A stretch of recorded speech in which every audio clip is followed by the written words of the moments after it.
Hey everybody, Zam here. How you doing? Listen, just had a swim there. Nice day here in Canada, 30 degrees. Nice glass of wine. Got my friends right here. What could be better? Alright, except what could be better is to read you a nice letter from my good friend, Mr. Tim Stannard. Let's see what he has to say. Okay, here we go. Dear Zam. Hey buddy. I just want to thank you for introducing me to your Uncle Vito. With his help, I was able to secure the financing I needed for my recent production, The Olympic Torch.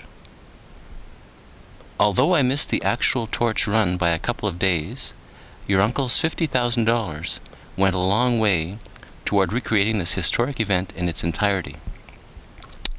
I even signed old Mr. Parker out of his nursing home to carry the torch one more time. What an adventure. Unfortunately, I forgot to give Mr. Parker his medicine on time, and as soon as I yelled cut, he ripped his clothes off and led us on a merry chase into the neighboring forest, all the while singing, "You're younger than me, but I'm faster than you. Catch me if you can, Timmy Tim Tim Taroo." He's giving us a good run for our money, but I'm hopeful that we'll find him in the next couple of days. I have to say that the movie turned out exceptionally well. Just let them try to label this Tim Stannard production a load of pre-digested, self-indulgent twiddle-twaddle. Not this time. Not this time. A little hard to read there. Somebody spilled some water on the paper or something. Anyway, I did run into one small problem. As it turns out, the Olympic Torch hasn't raised quite as much money from online ads as I'd originally hoped. When your uncle's associate, Mr. Smith, came around for his interest payment, I explained to him that Google doesn't cut a check until you reach $100 in ad revenues, so it might take longer than I thought to pay him back.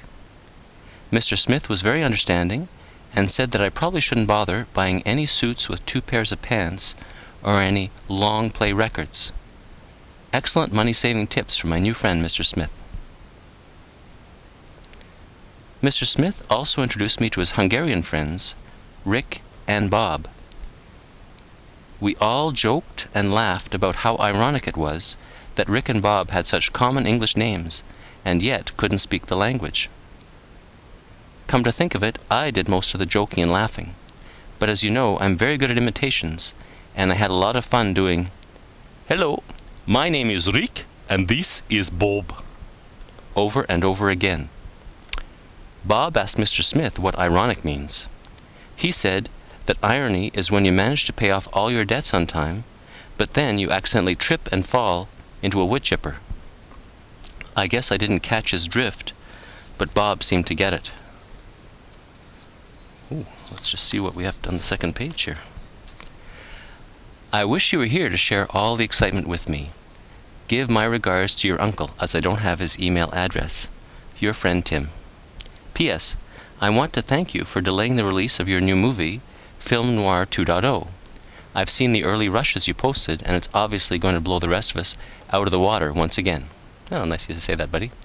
It's the sign of a true friend that you've given me some extra time to shine in the spotlight, at least to the extent that I am able. Wow, that's beautiful.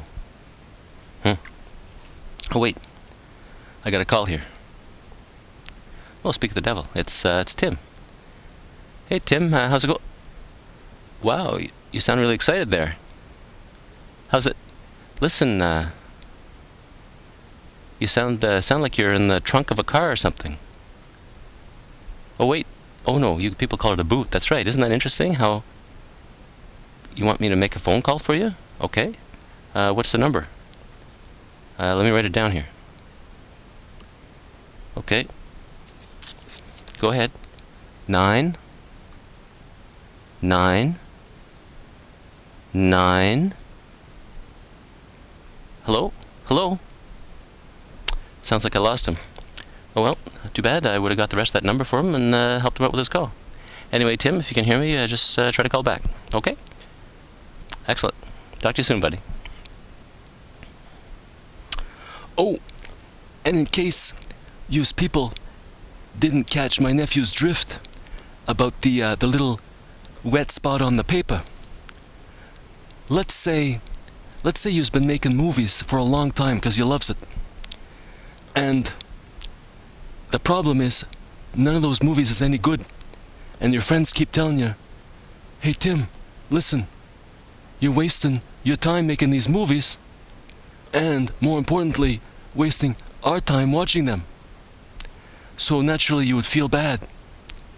But then, whether by accident or otherwise, you happens to make a movie which, while not good, is at least not as bad as the other movies that you've been making all along.